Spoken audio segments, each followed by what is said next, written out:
नमस्कार, सार्वमंथन न्यूज महाराष्ट्रमध्ये आपलं स्वागत. पाहुयात आजची सविस्तर बातमी.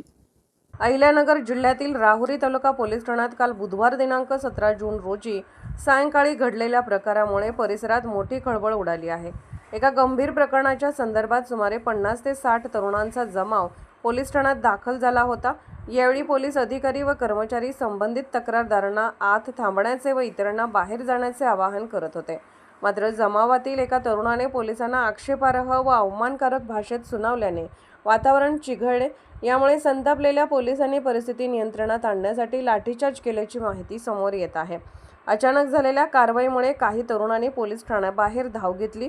दरम्यान संबंधित तरुणाला पोलिसांनी ताब्यात घेत पोलीस ठाण्यातच मारहाण केल्याची चर्चा असून हा संपूर्ण प्रकार पोलीस ठाण्यातील सीसीटीव्ही कॅमेऱ्यात कैद झाल्याचे सांगितले जात आहे. घटनेनंतर काही वेळाने पोलीस निरीक्षक रवींद्र देशमुख पोलीस ठाण्यात दाखल झाले. त्यांनी संतप्त तरुणांना समज देत परिसर रिकामा करण्याचे आदेश दिले.